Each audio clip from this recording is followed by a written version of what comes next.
The top 5 annuity questions. Question 4. How much of my retirement dollars should I put in an annuity? And everyone asks me that in a different way, like how much should we do, Lance? Should it be all of this? Should it be a portion? And there's a couple of things that we do as a firm for people. And the first thing that we do is we want to assess your risk.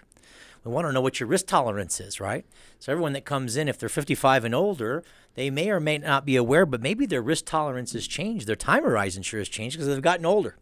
But their risk tolerance may have changed. They might be still thinking like they're 30 and 40, but yet in their subconscious, but in their conscious, they're like, well, wait a minute, I need to change what I'm thinking about here.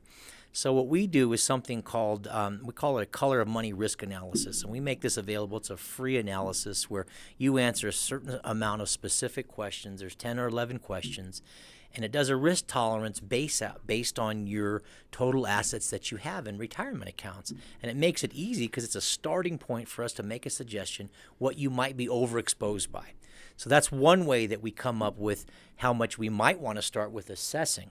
I have some people, Mike, that have said this to me, hey, I'm just kind of done on the roller coaster. Can we do all of our money? And I still think it's appropriate because now I know their whole snapshot. So we say, yes, you can do a lot more if you choose to, but we do have a way of a starting point. So I tell anyone that's listening to this, always get a new risk analysis and assessment for yourself, whether it's through us or anyone else.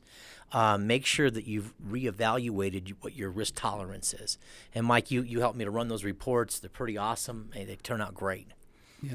Yeah. So, back in the day, you could just buy an annuity, and there was no like suitability process or anything like that, and that changed back in late 2000s, and now we have what we call a suitability process or suitability guidelines. So insurance companies literally won't let you put every last dime in there, and I wouldn't say that you should, but some people want to, right?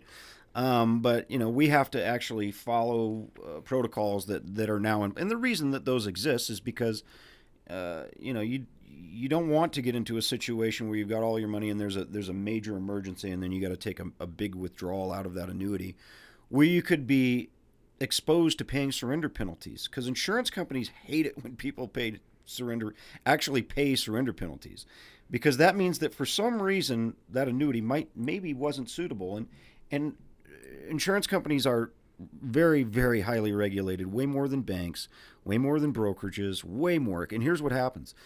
If someone pays a surrender penalty on an annuity, the insurance company has to report that to the state insurance commission.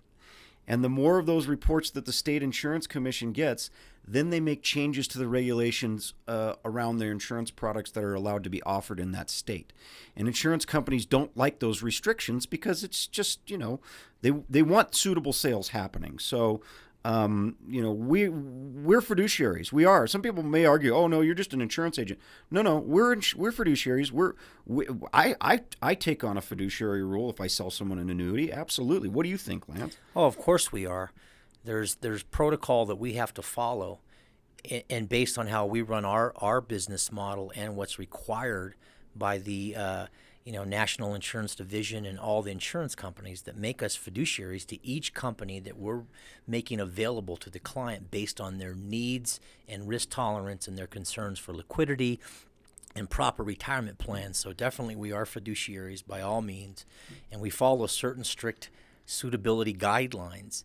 I would say the majority of people that come in and see us all fit within those guidelines. We make recommendations based on a series of questions, not just the risk tolerance, but numerous questions on what other available sources of income do they have. And I brought this up earlier, and I'll bring it up again, is that typically most people coming to see us will have at least a couple of guaranteed sources of income. One will be Social Security, which has nothing to do with annuities per se, and maybe a pension, which is another source of income. So we look at those things. We look at outside resources that they have in conjunction to money that we might be considering for annuities.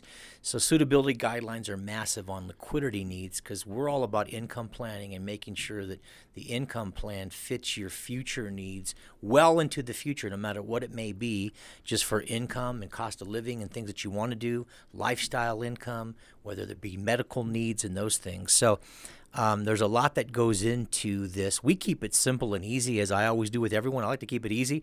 This may sound a little complex, but it's really not. We keep it very, very easy. The analysis that we do is simple to read. We go through it with you.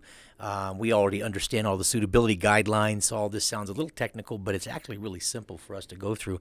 It doesn't take us a long time to assess what some of the needs may be. So, but I find that, once we put all that together and we make some opportunities to have you look at different types of annuities based on our recommendations, based on a fiduciary platform, though, because we're offering different things for different reasons for you. So, and those things are pretty powerful.